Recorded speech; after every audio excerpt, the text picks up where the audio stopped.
Chef Jud Flynn from Onsite Culinary Solutions. Today I'd like to show you how to break down a whole chicken from start to finish. So what we're going to do first, I'm going to work on this slowly for you. We're going to identify where the backbone of the chicken is, which is right here. Okay? So if you take your knife, run down through that. The left hand has an important role to do. In fact, the left hand is pulling the meat back. At this point, we're cutting straight through the wishbone. The wishbone runs just like a V in this angle. One here, one here. It's critical, either one or two steps, to remove the wishbone in step one, which is efficient but very slow. So what I choose to do is to actually bust it through with the knife. Left hand is again doing most of the work, pulling the breast back away from the bones till we get to this point right here, which is the knuckle for the wing bone. Cut right through that, still keep chasing it through. Now we get to this point here where you can see the separation, natural separation of the chicken is right in this section. Pretty simple. Take your knife, run it straight through. That is the chicken breast. Let's turn the chicken around.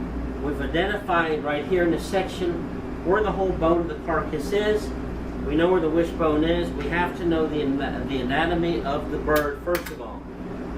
Taking a knife, we're not going all the way through. We're taking little bites out with the knife, pulling it through gently, and sinking the blade in a little deeper and taking small swipes. Okay? Till we get to the knuckle bone, we cut through that, try to remove as much product, in this case the meat, from the bone.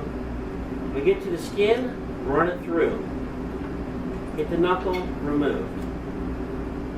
Here we have ice with plastic wrap on top. We do not want the ice to touch the chicken at all. Mainly keep it out of the danger zone, but also keep the water off.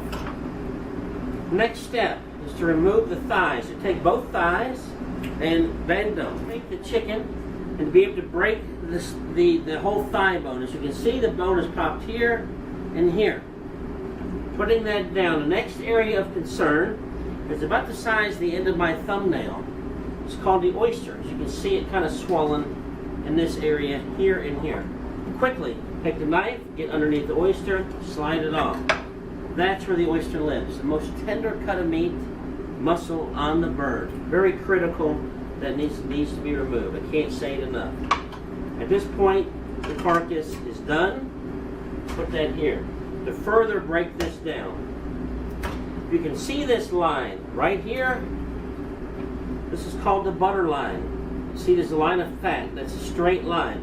The reason why it's called the butter line, if you run your knife through it, it cuts it like butter. Okay, we must find that line. Okay, same thing here, butter line there, done. Just that quickly. The trick to doing chicken is to make sure we get as much of the meat off the carcass as possible, as we've done. We can take the wishbone out, which we've done. We've taken the oysters out. As you can see, we're done. We could go one step further and take a spoon and scrape any residual product off of here, showing nothing but the bones only, using that for a force meat, using that for quenelle, using that for any desirable cut. The carcass can then be broken down further in this area, then put into the stock pot and broken down even further. Moving into the Airline Cut.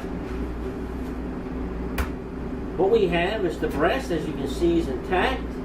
The tenderloin is still attached. We can remove that. For the Airline Cut, what we're going to do is kind of like the butter line. We cut the wing tip off here. This is known as the Airline Cut chicken breast.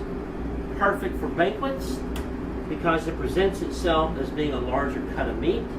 The bone sticks up, it's desirable. Tenderloin, perfect for chicken nuggets, so on. Chicken breast again, take the wing tip off. Done. Second airline cut. Thank you very much.